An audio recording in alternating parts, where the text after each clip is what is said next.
Hi guys, Milog Tarot here. Welcome back po for your kapalaran sa pag-ibig. Para po ito sa mga air signs, Gemini, Libra, and Aquarius. Maglalagay na lang po ako ng timestamp sa may description box para po mapuntahan ninyo ang inyong zodiac signs. Pero syempre, this is a general reading, kaya hindi po lahat ay makaka-relate. Okay, so we will start po with Gemini. Ano kaya yung posibleng pagdaraanan ng mga Gemini sa mga susunod na mga araw? We have here the Justice card, the Knight of Wands, the Ten of Pentacles, and the Ten of Swords. Okay, mukhang makukuha mo kung ano yung nararapat or kung ano yung gusto mo sa mga susunod na mga araw, especially kung you are dealing with a Sagittarius. Okay, malaki yung chance na sa mga susunod na mga araw maitatama yung mga pagkakamali or masusolve yung mga problema ninyong dalawa sa relationship ninyo or sa family ninyo. So, malaki yung chance ng sa mga susunod na mga araw, mukhang magiging mas stable or mas secured yung inyong samahan or relationship. Okay? And then we have here the Four of Swords, the King of Pentacles, the Four of Wands, and the Nine of Pentacles. At dahil dyan, mukhang parang relax ka lang dito. Okay? Na wala kang masyadong pinoproblema, parang magaan ang lahat. Lalong-lalo na at nakikitaan mo talaga siya ng parang maturity or ginagampanan niya yung role niya sa inyong relationship at parang mas nakikita mo yung commitment niya sa iyo. At dahil dyan, again, mas magiging masaya yung inyong samahan kaya ikaw ay mas kampante or confident. Okay? And then we have here the Hierophant, the Page of Wands, and the Tower. As usual, no, as I have said kanina, Page of Wands, fire sign. So, malaki talaga yung chance na fire sign yung person ninyo. So, we have here the Hierophant, which means na talagang mas napapatibay yung commitment ninyo sa isa't isa. Okay? And then we have here the Tower. Ang ibig sabihin lang yan, kahit na parang hindi naman totally, kumbaga na mawawala yung mga problems. Okay? Parang natural lang kasi yung every now and then magkakaroon pa rin kayo ng problema or kaguluhan. Pero ang maganda doon is since mas committed na kayo sa isa't isa, hindi kayo basta-basta susuko at parang patuloy ninyo na papagtibayin ang inyong samahan. Okay? And then we have here the Two of Wands and the Three of Wands. At dahil dyan, mukhang meron namang magandang progress yung relationship ninyo. Parang there's a good future between the two of you. And then Three of Wands nga parang may expansion. Okay? Or parang to the next level yung connection ninyo na dalawa.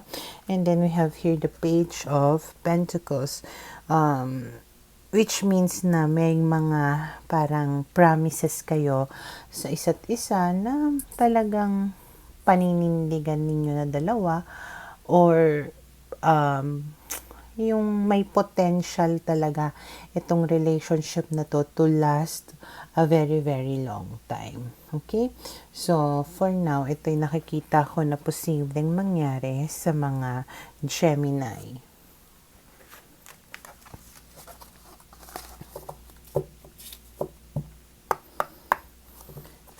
Para sa mga Libra, okay, let's see. Ano kaya yung posibleng pagdaraanan ng mga Libra sa mga susunod na mga araw? We have here the Queen of Wands, the Ten of Wands, the Death card, and the World card. Okay, so malaki yung possibility na you are dealing with a fire sign. Aries, Leo, Sagittarius, okay? At kung halimbawang may mga problema kayo nitong tao na to, maaaring matatapos na yung mga problema ninyo at parang it's the end of a chapter in your relationship, okay? At yung end ng chapter ng relationship na yon is malaki yung possibility na maghihiwalay kayo or hihiwalayan mo siya or lalayuan mo siya. Okay? Kasi alam mo na dealing with this person will just create distraction or basta parang magulo lang talaga ang connection ninyo na dalawa, na kung ipagpapatuloy mo lang talagang mas hindi nakakabuti sa'yo, na mas mainam na magpaka-single ka na lang and to walk away from this person and start a new journey or a new life without him or her. Okay? And malaki yung possibility na meron kang makikilala na iba. It can be a water sign, Cancer, Scorpio, Pisces. Okay? Pero sa mga susunod na mga araw, it's more like yung focus mo is moving on, being happy by yourself. Okay, ito, being alone, being happy, and moving on. Okay, and then we have here the King of Cups and the Wheel of Fortune. At kapag nagawa mo yung pag-move on mo na yan, okay, saka ngayon entra ito si water sign na to Okay, at talagang pag na-meet mo na tong si water sign, lahat ay magbabago sa buhay mo. Okay, which is a good happening, okay? And then we have here the Five of Cups, but for now, it seems that meron ka pang mga wounds muna na kailangang hilumin or parang kailangan mo munang asikasuhin nga yung self mo para pag dumating itong tao na to na magbabago ng buhay mo, wala kang dala-dala na kahit ano from your past. Okay? So, for now, ito yung nakikita ko na posibleng mangyari sa mga Libra. Para sa mga Aquarius, okay, let's see. Ano kaya yung posibleng pagdaraanan ng mga Aquarius sa mga susunod na mga araw? We have here the Sun, the Queen of Pentacles, the Page of Pentacles, and the Three of Wands. Malaki yung possibility na you are dealing with an earth sign, Taurus, Virgo, Capricorn, or a fire sign, Aries, Leo, Sagittarius. Okay? Pero sa mga susunod na mga araw, it seems na magiging happy ka naman or punong-puno ng positivity. Okay? Lalong-lalo na nga kung meron pa rin kayong connection or communication nitong tao na ito.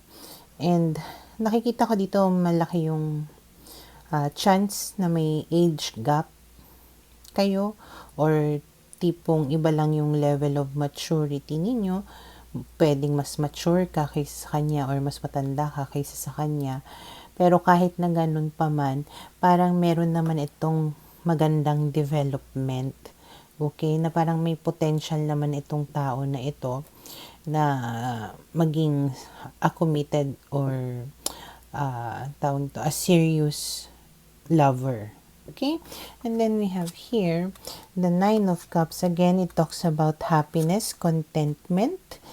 Okay? Lalong-lalo na kung halimbawa na magiging open kayo, yung communication ninyo sa isa't isa, honest kayo, na you can tell each other everything and anything. Lalong-lalo na kung halimbawang when it comes to problems na parang madali lang na pag-usapan ninyo na dalawa, madali lang na maayos ninyo na dalawa kasi nga nasasabi nyo ng madali, okay? And napag-uusapan ninyo agad-agad kung paano nga ninyo lulutasin yung mga suliranin na yon. And then we have here the Nine of Cups nga, which talks about happiness again and contentment. Okay, na para bang ang ganda-ganda ng fortune mo or ninyo sa mga susunod na mga araw. Okay, and then we have here the Fool. Again, this is being happy, being carefree, being stress-free. And then Four of Swords. Again, this is being kalmado, relax ka lang, you are resting, you are enjoying everything that is happening with you. Okay, and then it's all because of this person na ginagawa rin yung part niya para lang maging matiwasay or masaya ang inyong pagsasama. And then we have here the Eight of Wands, the Seven of Pentacles.